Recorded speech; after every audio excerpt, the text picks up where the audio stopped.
জি, আপনাকে ধন্যবাদ জনাব মামুনুল হক। আমি একজন দর্শককে দেখতে পাচ্ছি। দর্শক, আপনারা অনেকেই প্রশ্ন করতে চেয়েছেন, আমার সাথে অনেকেই যোগাযোগ করেছেন। আপনাদেরকে অনুরোধ করবো, আপনারা আসুন এক এক করে। আমি চেষ্টা করব কয়েকজনকে নেওয়ার জন্য। অনেকেই আমাকে প্রস্তাব করেছেন জনাব মামুনুল হককে কিছু প্রশ্ন করবার জন্য। সবাইকে দেওয়া সম্ভব নয়। আমি একজনকে গ্রহণ করেছি। আপনার নামটা দেখা যাচ্ছে না। আপনার নাম বলে প্রশ্ন করুন। হ্যাঁ জি, হ্যাঁ, এখন কথা ধন্যবাদ। বলুন। জি জি। প্রিয় সঞ্চালক সাহেব, ফেস অফ দা পিপল থেকে আপনাকে অনেক অনেক ধন্যবাদ আল্লামা মামুনুল হক সাহেবকে আজকে প্রশ্ন করার জন্য। আমি জনাব আল্লামা মামুনুল হক সাহেবকে আমি একটা প্রশ্ন করব এবং আপনার নামটা দেশের বলুন, আপনি কোথা থেকে বলছেন, নামটা বলুন। জি জি, আমি মোহাম্মদ ইব্রাহিম, ঢাকা দক্ষিণ কেরানীগঞ্জ থেকে বলছি। জি, বলুন হুম। বলুন। জনাব মামুনুল হক সাহেবের কাছে আমার প্রশ্ন থাকবে। আমার এই প্রশ্নটা একমাত্র শুধু কোনো ব্যক্তির স্বার্থে না, দেশের স্বার্থে এবং জনগণের স্বার্থে।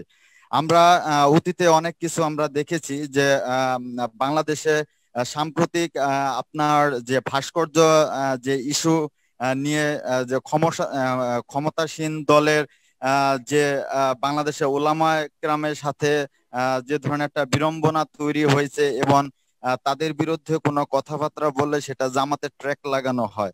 হ্যাঁ, সেটা আমরা ইতোমধ্যে দেখেছি।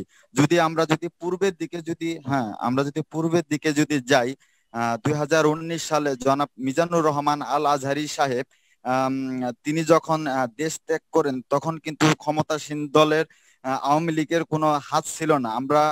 আমরা দেখতে পেরেছিলাম, মিডিয়াতে সে খবর এসেছে যে মিজানুর রহমান আল আজহারি সাহেব তার দেশ ত্যাগ হওয়ার পিছনে কমির অঙ্গনে এবং বাংলাদেশের কিছু জনপ্রিয় আলেমরা তাকে দেশ ত্যাগ করা বাধ্য করেছে।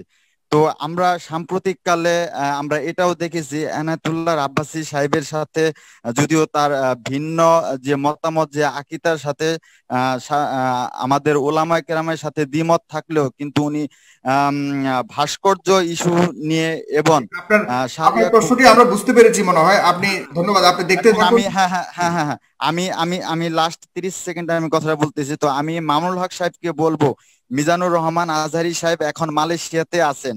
তো তিনি দেশে আসবেন হয়তো জানুয়ারির দিকে, হয়তো কবে আসবেন সেটা। আপনার প্রশ্নটা বলুন, হ্যাঁ, কুইক তো কুইক। আমরা চাচ্ছি যে এনায়েতুল্লাহ আব্বাসী সাহেবের সাথে তারা কি ঐক্য গড়ে তুলবে কিনা এবং জি জি মিজানুর রহমান জি, আজহারি আপনি সাহেবের শুনতে সাথে থাকুন। আপনার প্রশ্ন বুঝতে পেরেছি জনাব মামুনুল হক, পরস্পরভাবে বুঝতে জি, থাকতে আপনি পারবে অনেক কিনা। সময় নিয়ে নিয়েছেন। আমি আমার অনেক প্রশ্ন রয়েছে, অনেকে এভাবে এত সময় দেওয়ার জন্য আপনাকে ধন্যবাদ জনাব ইব্রাহিম। আপনি দেখতে থাকুন। আপনি লিভ নিয়ে এখান থেকে লিভ নেন। আমি আপনাকে এখান থেকে রিমুভ করছি। জি, জনাব মামুনুল ধন্যবাদ। হক, অনেকেরই প্রশ্ন এরকম যে আপনাদের মধ্যে আসলে অনেক মতানৈক্য রয়েছে, যেটা আপনি শুরুতেই বলেছেন, আপনাদের একটু ইয়ে রয়েছে। তো সেক্ষেত্রে আপনাদের বর্তমানে পরিকল্পনা কি? আপনারা নিজেদের মধ্যে যদি এই ধরনের মতানৈক্য থাকে এবং আপনারা একে অপরকে অনেক ধরনের সমালোচনা করছেন, ওয়াজের মাধ্যমে একে অন্যের প্রতি অনেক ধরনের বাজে কথাও বলা হচ্ছে, যেটা আমাদের সমাজের মানুষ অনেক সময় আপনাদের নিয়ে অনেক উপহাসও করে, অনেক হাস্যরসের অবস্থা তৈরি হয়। এইসব ক্ষেত্রে আপনাদের ভূমিকা কি, বা বিশেষ সেটি করে আপনার অবশ্যই ভূমিকা রয়েছে কিনা, ঐক্য হওয়ার একটা প্ল্যাটফর্মে হ্যাঁ, আসার সুযোগ রয়েছে কিনা? এটি আমরা আমরা এই জন্য আসলে আমরা খুবই দুঃখিত যে এরকম কিছু পরিবেশ তৈরি হয় এবং এমন কিছু কথাবার্তা আমাদের কিছু ভাইরা বলে থাকেন। তবে অবশ্যই আপনি লক্ষ্য করে থাকবেন যে দায়িত্বশীল মহল যারা রয়েছেন তারা আলহামদুলিল্লাহ কখনোই এই ধরনের কেউ কারো ব্যাপারে ওপেনলি এভাবে সমালোচনামূলক কথাবার্তা বলেন না। তারা কারো মতামতের সাথে ভিন্ন মত থাকলে শ্রদ্ধার সাথে এবং যথাযথ শ্রদ্ধা বজায় রেখেই সেই কথার সাথে বক্তব্যের সাথে দ্বিমত পোষণ করেন। ওই ভাই যে কথাটি বললেন, জনাব মিজানুর রহমান আজহারি সাহেব বাংলাদেশ থেকে তিনি চলে গেছেন বা তাকে যেতে হয়েছে বা কি কারণে, সেটিকে কোনো নির্দিষ্ট ঘরানার আলেম সমাজের উপরে দায় চাপানোর কোনো সুযোগ আছে বলে আমি মনে করি না। আলেম সমাজ হয়তো তার বক্তব্যের সমালোচনা করেছে বা কেউ কেউ সমালোচনা করার ক্ষেত্রে হয়তো যথাযথ শালীনতা রক্ষা করতে পারেননি, সেই ধরনের কোনো ত্রুটি থেকে থাকতে পারে। কিন্তু এই কথাটির তো কোনো আদৌ সত্যতা নেই যে তার দেশ ত্যাগের ক্ষেত্রে কোনো আলেমের কোনো ভূমিকা থাকতে পারে।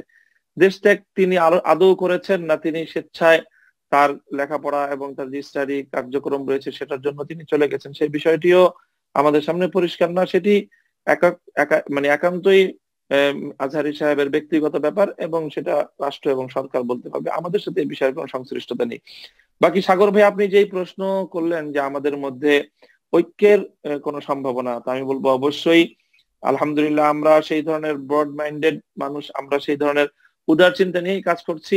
আর যত ধরনের মত পার্থক্যই থাকুক না কেন, যদি ঈমানের প্রশ্নে আমরা একমত হই, তাহলে আমরা অবশ্যই বৃহত্তর পরিসরে ঐক্যের একটি প্ল্যাটফর্ম গড়ে তুলে আমরা আমাদের দেশ এবং জাতি এবং ইসলামের বৃহত্তর কল্যাণে আমরা সম্মিলিত এবং সমন্বিত ভূমিকা পালন করার জন্য উদ্যোগী, এবং আমাদের সেই পরিকল্পনা রয়েছে আলহামদুলিল্লাহ।